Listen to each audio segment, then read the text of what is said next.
सबसे अच्छे दिन मेरे लिए आ गए हैं।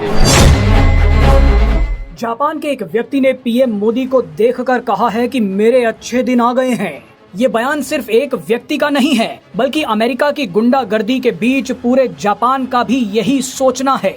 पीएम मोदी के जापान पहुंचते ही जापान की सरकार ने भारत और अमेरिका को लेकर ऐसा ऐलान कर दिया, जिसे देखकर आपको पीएम मोदी की ताकत का अंदाजा हो जाएगा। भारत के आत्मसम्मान के लिए पीएम मोदी को अमेरिका से भिड़ता देख जापान ने भी वो फैसला ले लिया जो आने वाले समय में कई और देश भी ले सकते हैं। अमेरिका जो चीज जापान को धमकी देकर छीनना चाहता था, वही चीज जापान ने भारत को देने का ऐलान कर दिया है। ये घटना बहुत बड़ी है। वीडियो देखकर भारतीय लोगों का सीना गर्व से चौड़ा हो जाएगा। पीएम मोदी के टोक्यो पहुंचते ही जापान ने अमेरिका को बहुत बड़ा झटका दे दिया। दरअसल जापान ने अमेरिका के साथ की गई अपनी ट्रेड डील पर बहुत बड़ा फैसला लिया है।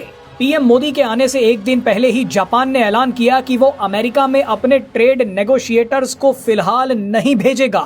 यानी हाल ही में जापान ने अमेरिका के साथ जो ट्रेड डील की थी वो मुश्किल में फंस गई है। जापान को लग रहा है कि अमेरिका ने ट्रेड डील के नाम पर उसके साथ धोखा किया है, लेकिन भारत की ताकत और भारत का साथ पाकर जापान ने अमेरिका के साथ की गई अपनी ट्रेड डील पर फिलहाल ब्रेक लगा दिया है। डोनाल्ड ट्रंप ने ट्रेड डील की जैसी धमकी भारत को दी थी, वैसी ही धमकी उन्होंने कई देशों को दी। उन देशों में जापान भी शामिल था। अमेरिका जिस ट्रेड डील पर दुनिया को धमका रहा है वो असल में टैरिफ्स को लेकर मोल भाव है। अमेरिका हर देश से जबरदस्ती कर रहा है कि तुम हमारे सामान पर इतना टैरिफ लगाओ, हम तुम्हारे सामान पर इतना टैरिफ लगाएंगे। अमेरिका कई देशों को ये भी बोल रहा है कि अगर टैरिफ्स में छूट चाहिए तो अमेरिका में निवेश करो, अपने बाजारों में अमेरिका का सामान बेचो। भारत ने तो ये साफ करने से मना कर दिया था, लेकिन कई देशों ने हथियार डाल दिए थे। जापान उन्हीं में से एक देश था जिसने डोनाल्ड ट्रंप से डरते हुए अमेरिका के साथ ट्रेड डील करने में बहुत जल्दबाजी दिखा दी।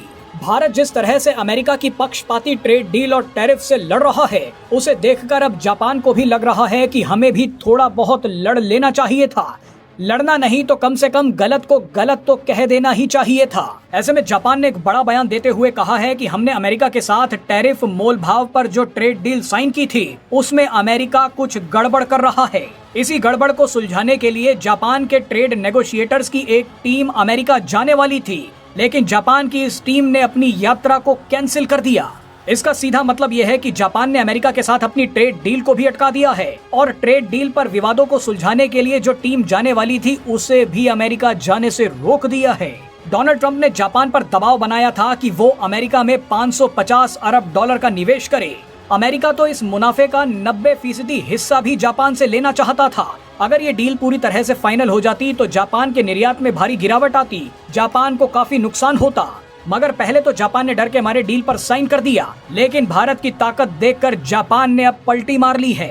जापान ने कहा है कि अमेरिका में निवेश पर बाद में बात करेंगे, लेकिन हम पहले पीएम मोदी की यात्रा के दौरान भारत में 68 अरब डॉलर के निजी निवेश की बात कर रहे हैं। जापान की करेंसी में 68 अरब डॉलर का मतलब 10 ट्रिलियन येन है। सोचिए जापान अब किस हद तक भारत पर दांव लगा रहा है। जापान भारत में बुलेट ट्रेन्स को लेकर भी नए नए ऐलान कर सकता है।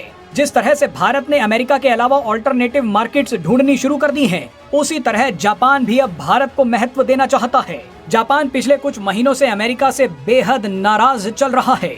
जापान ने कुछ समय पहले अमेरिका के साथ होने वाली अपनी 2+2 मीटिंग को भी कैंसिल कर दिया था। इसके अलावा जब अमेरिका ने ईरान पर हमला किया तब भी जापान ने खुलकर अमेरिका का साथ नहीं दिया। बहरहाल भारत की ताकत को देख जापान ने जो हिम्मत दिखाई है वो दूसरे देशों में भी अब फैल सकती है। जापान की तरह south Korea, European union, Taiwan और वियतनाम ने भी अमेरिका के साथ डील करने में जल्दबाजी दिखाई। ये सभी भी अमेरिका से डर गए थे, लेकिन जिस तरह से भारत अकेला ही अमेरिका से भिड़ रहा है, उसने पूरी दुनिया को अमेरिका से भिड़ने की ताकत दे दी है।